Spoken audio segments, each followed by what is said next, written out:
Sometimes I can't even trust myself. We went to a Trump rally disguised as what we thought were clearly satirical characters. You should be nervous standing next to me right now. I gotta be extra careful. I gotta look in the mirror every day when I wake up and make sure don't do nothing stupid. But what happened to us completely changed our perspective of Trump supporters.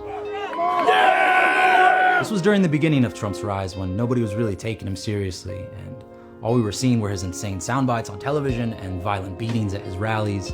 So we went expecting the worst, but all of us were pretty surprised to see how loving and good intentioned these people were. Trump, we support his message. Wa alaikum assalam. Thank you very much, brother. Which made the whole thing all the more surreal, and when we went back to edit the footage, we stopped finding it funny. Look, if you voted for Trump or you're planning on it, please watch the rest of this video. We want to reach out to you.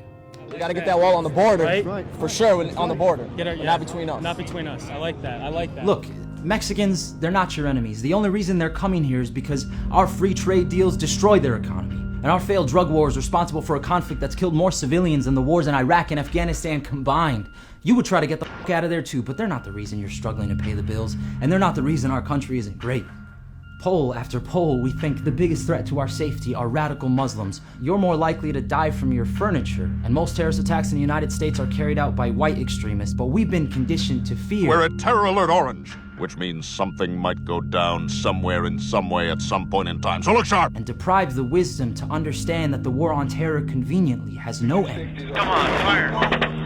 Yeah, Roger. It's a cycle of death exploited by profiteers and is justifying the shredding of our constitutional rights. The president can now kill American citizens and lock them up indefinitely without a trial. We've been at war 90% of our history, and our military bases cover the globe. The big government you should fear is the one that needs to be fed with blood. If you support our troops, don't send them to war. And you know the history of African Americans in this country, and you don't really believe in this myth of makers and takers. I realized that I was wrong. Besides, most recipients of food stamps are white, and the biggest welfare queens by far are Walmart and McDonald's. If we don't raise the minimum wage, we can keep paying the salaries of their employees for them. And are the Chinese taking our jobs? Well, yes, but it's not China's fault that the corporations we've created and dedicated our lives to and subsidized and allowed to avoid paying taxes are leaving us for higher profits. They have no allegiance to America, and they're actively working to rob you of your voice in government. Politicians and the media, they don't fight for you anymore, and you have every right to be angry, but the Trump phenomenon has nothing to do with Trump. He's a reminder that we fall victim to age-old tactics time and again because we have historical amnesia.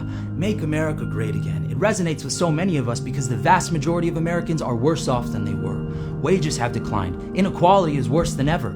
The 400 richest people in this country have more wealth than 60% of Americans. And Donald Trump is one of those 400. I'm not using the lobbyists. I'm not using donors. I don't care. He doesn't need to be bought out by lobbyists to have the same interests as our real enemies, who hide safely behind the anonymity of the corporate state. They exhaust our resources, brainwash us, pollute our air, food, and water, gamble our life savings while sitting in skyscrapers, plotting complex ways to become richer at the expense of us. And they laugh. They laugh while we blame each other. The only institutions which provide context for our suffering are straddling an entire generation in $1 trillion of debt. We're punishing our children for trying to learn how to undo our negligence. Listen, I know gays and abortions are hardline issues for some, but everything you hope Trump is can be found in another candidate. And yeah, I know the years of conditioning to hate the word socialism are making you feel very uncomfortable right now, but we've been lied to. Trickle-down Reaganomics, deregulation, neoliberalism, it's all bullshit. It ends in a bubble while opportunists like Trump walk away rich. He spent his career demeaning people and lying. He's a caricature of the worst aspects of America's collective ego, and he's fooling you. Your anger is legitimate, but it's misdirected. If we want to make America great, we can't do it by building a wall or by dropping bombs. We have to do it by caring about each other as much as we care about ourselves. That's when we'll be great. That's when we can be honest about solving our collective problems. I'll never forget sitting in the rally and looking at everybody and realizing these people are just like me. These are my neighbors. They have the same fears and the same desire for love and security. How did we get this far? How have we become so detached, so alienated from each other and from the truth? We need to start having a conversation. It's our duty, and we can't call each other fascists and racists and lefties. We have to talk as Americans. We all want the best for this country, right?